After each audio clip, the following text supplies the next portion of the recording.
I've definitely seen a lot more cringe conservative content that would not have been accepted. Have you noticed more and more politically conservative videos appear on your FYP in the past year or so? Well, you're not imagining it. Top TikTok leadership, including the US public policy chief Michael Beckerman and the CEO Shouzi Chu, have both controversially pushed for more acceptance of more conservative views, particularly on the topics of transgender rights and the 2020 federal election on the platform. The information reports that TikTok changed their internal policies to allow videos critical of transgenderism, and misgendering is no longer considered hate speech on the platform. And publicly in April, TikTok changed the community guidelines to allow misinformation on electoral processes if it did not disrupt a peaceful transfer of power or encouraged violence. On the ground, this would allow discussions about the alleged stolen nature of the 2020 American election for the first time on the platform. This marks a huge change for TikTok, which was infamous for restricting conservative voices. Eliana, a self-proclaimed paleo-libertarian who you might recognize from the satirical account American Leftist, was one of the many conservative TikTokers who encountered censorship on the Chinese-owned platform. I've had 8 of my personal accounts banned, and then I've been part of a lot of other accounts that have been banned, most famously American Leftist, which was actually very it was a satire account, so crazy left-leaning. It was me, a couple other people who were putting out videos just mocking like the crazy radical left. Blew up more than any of my other accounts have ever blown up. Joel, who runs a pro-Western military history account, History Revealed, has had similar problems. I think I've been permanently banned twice, but thankfully I've been able to make enough of a fuss and get the account back both times, but I have friends who are not so lucky. Comedian Jack Tossell posted a video about Champagne Socialist from Melbourne. Despite it having a satirical nature, it was taken down. TikTok can be a bit heavy-handed in terms of just flat out taking a video down. I don't know whether they get complaints or it's just automatic through their system. Reportedly revealed in internal meetings, Beckman and Chu were concerned that TikTok's policies had created an app which appealed mostly to those who were politically liberal. They questioned why the content moderation team removed specific socially conservative videos on transgenderism. These discussions allegedly led to shouting matches between the people on either side.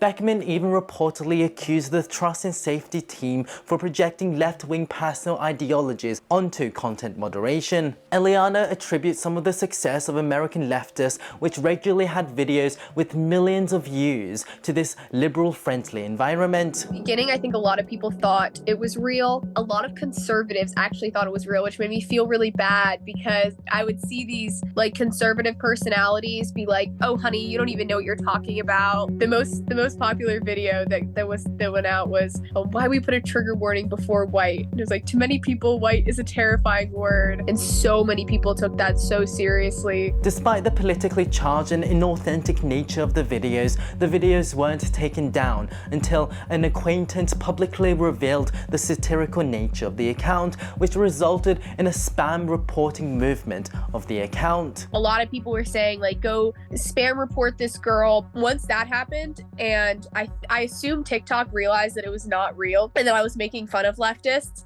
then it just immediately got banned. I've done certain videos definitely bagging out baby boomers, also teeing off on your finance bros who are typically conservatives. The stuff I have done, which probably leans more left-wing, definitely never had any issues with it. The far left voices can do very well. They do very well, and they can make the most outlandish claims and they get away with it. Whereas if you're a more sort of pro-Western oriented person, you struggle a lot. I've also spoken to some pro-Palestinian creators, and they have the idea that TikTok is quite hostile to them, believing that TikTok has a right-leaning political stance. What do you think about that?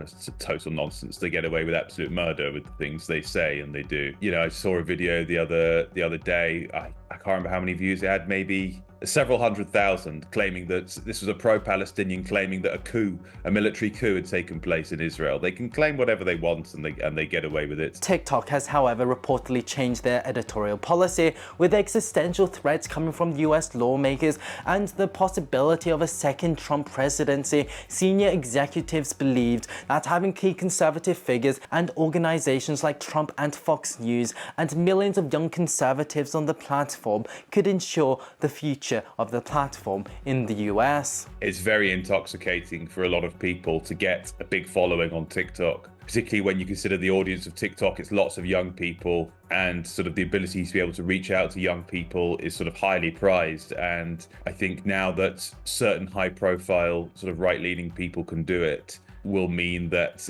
they won't want to risk that following they've now created. So it was a clever move on TikTok's part, and I think it will absolutely work. The CEO, Chu, reportedly said that Fox News could even be less hostile to TikTok in its coverage if they had a partnership with the platform. No, I think, well, it was a mistake for Biden to walk it back, but, President Trump was absolutely right in moving to ban it because it is the only solution. Other executives have similarly said that courting over prominent conservatives could demonstrate that TikTok was not politically biased and was not pushing anti-Western, pro-China propaganda onto Americans. I've definitely seen a lot more fringe conservative content that would not have been accepted. Like, there is a very far right, very conservative, some would say racist, content that's coming out that's very pro-European, Western culture, Western civilization, praising white people much more than TikTok ever would have let on the platform, but a lot more dog whistles that would not have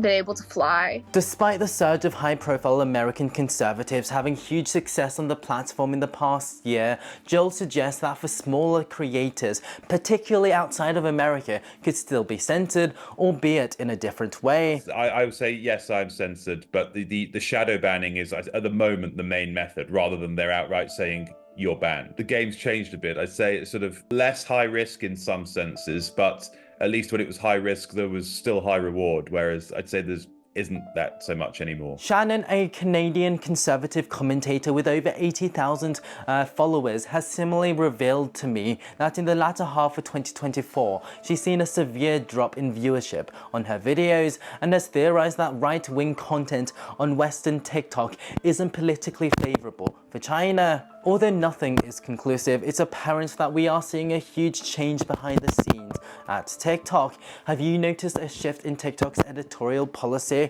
Let me know in the comments below.